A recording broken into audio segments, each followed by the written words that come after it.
হয়, মই বৰ্তমান উপস্থিত আছো নুমলীগড় কাষৰীয়া বৃহত্তৰ মৰঙী মৌজাৰ কেন্দুগুৰি গাঁৱত উপস্থিত আছো। সদ্য ঘোষিত যি উচ্চতৰ মাধ্যমিক পৰীক্ষা, এই উচ্চতৰ মাধ্যমিক চূড়ান্ত পৰীক্ষাত 87%ৰে 5টা বিষয়ত আচলতে লেটাৰ লৈ এই কেন্দুগুৰি আচলতে মেধাৱী ছাত্ৰী শিৱানী বৰুৱাই সুখ্যাতিৰে উত্তীৰ্ণ হৈ অঞ্চলটোলৈ গৌৰৱ কঢ়িয়াই আনিছে। মই তেখেতৰ বাসগৃহত উপস্থিত আছো। মোৰ সহযোগীয়ে দেখাব আচলতে এই কেন্দুগুৰি গাঁৱৰ যি শিৱানী বৰুৱাই আচলতে এই উচ্চতৰ মাধ্যমিক চূড়ান্ত পৰীক্ষাত আচলতে 87%ৰে 5টা বিষয়ত আচলতে লেটাৰ লৈ সুখ্যাতিৰে উত্তীৰ্ণ হৈ অঞ্চলটোলৈ গৌৰৱ কঢ়িয়াই অনা পৰিলক্ষিত হৈছে। আমি পোনে পোনে পৰিৱেশ দেখুৱাইছো। আমি মেধাৱী গৰাকীৰ সৈতে কথা পাতিব বিচাৰিম। কেনেকুৱা লাগিছে আজি যিহেতু ফলাফল পাই পেলাই?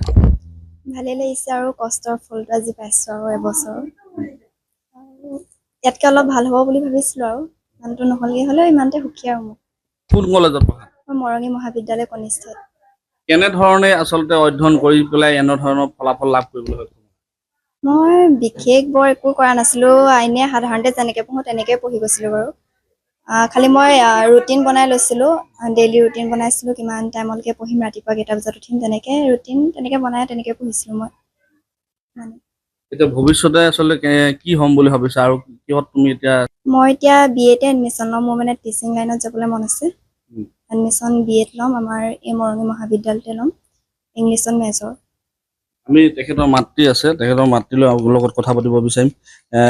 আচলতে মেধাৱী গৰাকীৰ যি সফলতা, এই সফলতাত আপোনাৰ কেনেকুৱা লাগিছে আজি? মোৰ আজি বহুত ভাল লাগিছে। তাই নিজৰ কষ্টৰ ফলত তাই ইমান অঞ্চলটোলৈ গৌৰৱ কঢ়িয়াই আনিছে। আমাৰ মাক দেউতাকলে গৌৰৱ কঢ়িয়াই আনিছে।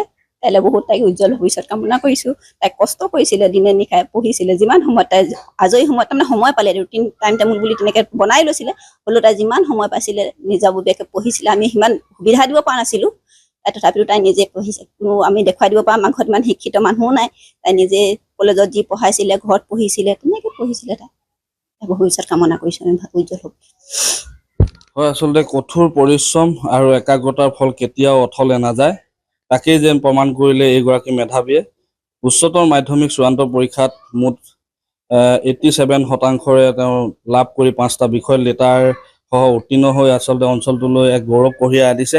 তেখেতৰ আইতাক আছে, আইতাকৰ সৈতেও কথা পাতিব বিচাৰিম আমি। কেনেকুৱা লাগিছে আপোনাৰ নাতি আজি বহুত সুন্দৰ ফলাফল? আজি ভালেই লাগিছে বাৰু।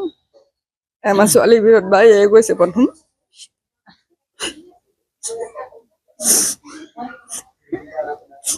হয়, আচলতে আৱেগিক হৈ পৰিছে। আৰু নাতিকেইটাই শুভেচ্ছা জনাব। নাতিলৈ শুভেচ্ছা জনাইছো।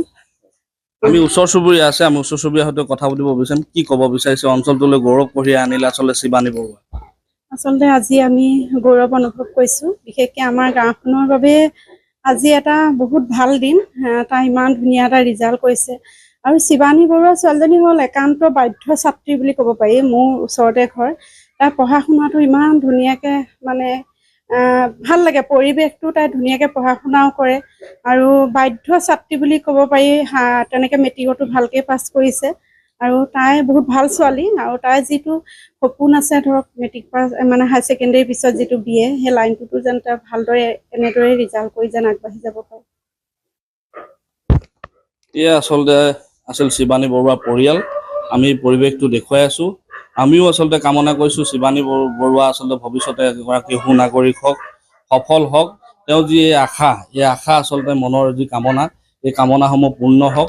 এয়া আছিল আচলতে এই যি নুমলীগড় বৃহত্তৰ মৰঙী মৌজাৰ পাৰ্শ্বৱৰ্তী কেন্দুগুৰি গাঁৱৰ এই যি উচ্চতৰ মাধ্যমিক পৰীক্ষাত আচলতে 87%ৰে 5টা বিষয়ত আচলতে লেটাৰ লৈ উত্তীৰ্ণ হৈ এতিয়া কেন্দুগুৰি অঞ্চলটো সমগ্ৰ দৈগুং অঞ্চলটো এতিয়া গৌৰৱ কঢ়িয়াই আনিবলৈ সক্ষম হোৱা পৰিলক্ষিত হৈছে। যিকোনো খবৰৰ বাবে যোগাযোগ কৰক আমাৰ এই নম্বৰত 9181 307 221।